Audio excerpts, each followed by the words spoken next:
Assalamualaikum warahmatullahi wabarakatuh. Perkenalkan nama saya Lili Deswita Maharani. Saya dari kelas 10 MIPA 6. Di sini saya membuat video pembelajaran mengenai pakaian badan yang benar dan sanksi zina.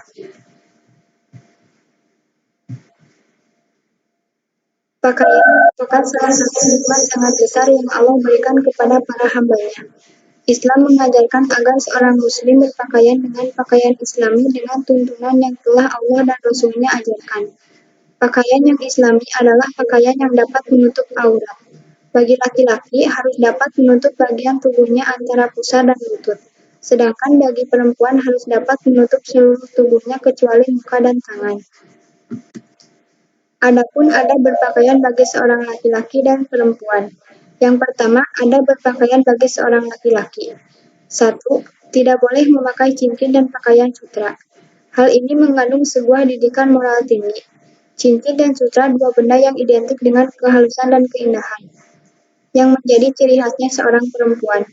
Cincin dan pakaian sutra mengisyaratkan kemewahan dan kelemah gemulayan. Padahal seorang laki-laki diharapkan untuk menjadi pelindung bagi keluarganya, masyarakatnya, dan negaranya. Untuk menjadi seorang pelindung yang baik, tentulah harus mempunyai kondisi fisik dan penampilan yang menggambarkan sebuah kekuatan sehingga orang yakin terhadap kemampuan untuk memberikan perlindungan. Yang kedua, mengenai model pakaian, tidak ada aturan yang jelas asalkan menutup aturan memenuhi unsur tuntunan kesehatan. Akan lebih baik lagi jika unsur estetikanya juga turut diperhatikan. Ajaran Islam yang sangat menganjurkan kepada kaum laki-laki untuk mengenakan pakaian yang baik, bersih, sopan, dan menutup aurat. Yang ketiga, ketika mengenakan pakaian, hendaklah niat untuk beribadah kepada Allah Subhanahu wa Ta'ala dan berdoa. Yang keempat, pakaian yang wajib menutup aurat bagi laki-laki minimal menutup pusar dan lutut. Yang kelima, mendahulukan anggota badan yang kanan ketika hendak memakai pakaian dan anggota badan yang kiri ketika hendak melepas. Adapun dalil pokok dalam masalah ini adalah dari Aisyah Ummul Mukminin. Beliau mengatakan, Nabi Muhammad SAW suka mendahulukan yang kanan ketika bersuci, bersisir, dan memakai sendal. Hadis riwayat Bukhari dan Muslim. Yang kedua, ada berpakaian bagi seorang perempuan. 1. Memakai pakaian yang menutupi seluruh tubuh kecuali muka dan telapak tangan. Yang kedua, tidak menampakkan atau memamerkan perhiasannya, kecuali yang biasa nampak seperti cincin atau gelang. Yang ketiga, menampakkan perhiasan hanya dibolehkan bagi mahram dan suaminya. Yang keempat, memanjangkan kerudung sehingga menutupi dada. Yang kelima, tidak boleh memakai pakaian yang terlalu tipis sehingga membuat bagian-bagian tubuhnya terlihat membayang. Yang keenam, tidak boleh memakai pakaian yang terlalu ketat yang membuat lekukan-lekukan tubuhnya terlihat dengan jelas. Yang ketujuh, dilarang memakai pakaian yang seronok, karena akan membuat mata orang lain terus-menerus tertuju kepadanya. Karena dikhawatirkan hal itu akan menimbulkan fitnah dan niat jahat orang lain. Banyak fakta menunjukkan bahwa kejahatan seksual terjadi selain faktor pelaku yang memang mempunyai tabiat jahat, bisa juga dipicu oleh pihak korban yang dengan sengaja atau tidak memakai pakaian yang memperlihatkan aurat, sehingga memancing perlakuan yang tak senonoh dari orang lain. Kemudian materi selanjutnya yaitu kerusakan yang disebabkan perbuatan zina. Kerusakan yang ditimbulkan oleh perbuatan zina adalah termasuk kerusakan yang sangat berat. Di antaranya adalah merusak tatanan masyarakat, baik dalam hal nasab atau keturunan, maupun penjagaan penghormatan dan menyebabkan permukaan di antara sesama manusia. Adapun sanksi perbuatan zina, Allah Subhanahu wa Ta'ala berfirman dalam Quran surat An-Nur surat ke-24 ayat 2.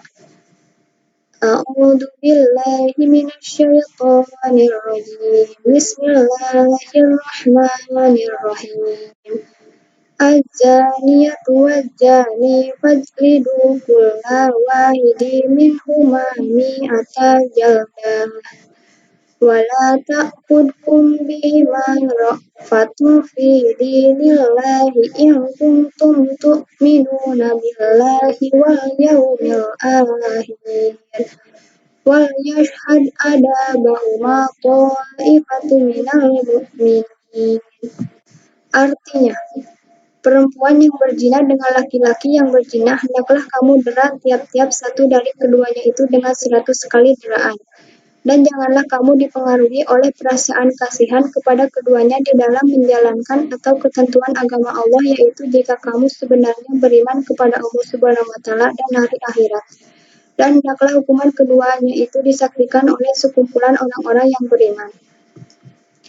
Adapun kandungan surat An-Nur ayat 2 adalah yang pertama, Allah menjelaskan hukuman bagi pezina baik laki-laki maupun perempuan yang keduanya belum berkeluarga dengan 100 deraan. Yang kedua, dalam melaksanakan ketentuan Allah berupa deraan kepada pezina, tidak boleh dipengaruhi dengan rasa belas kasihan. Yang ketiga, hukuman deraan terhadap pezina harus disaksikan oleh sekumpulan orang-orang yang beriman. Penjelasan dari materi ini adalah, berzina adalah segala persetubuhan di luar nikah. Asal persetubuhan itu belum atau tidak disahkan dengan nikah, atau tidak dapat disahkan dengan nikah, termasuklah dia dalam golongan zina.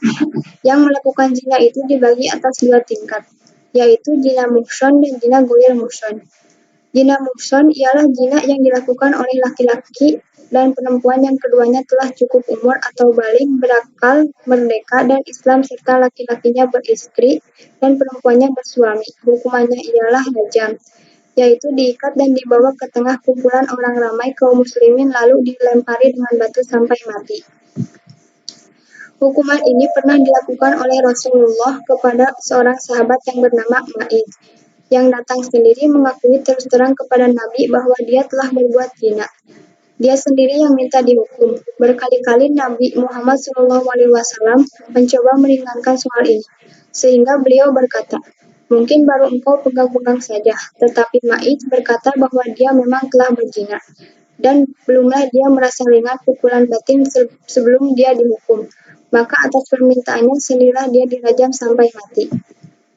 Kejadian itu pula terjadi pada 2 orang wanita, seorang dari suku Bani Lukam dan seorang lagi dari suku Bani Gamid. Datang pula mengaku di hadapan Nabi Muhammad SAW bahwa mereka telah terlanjur berzina.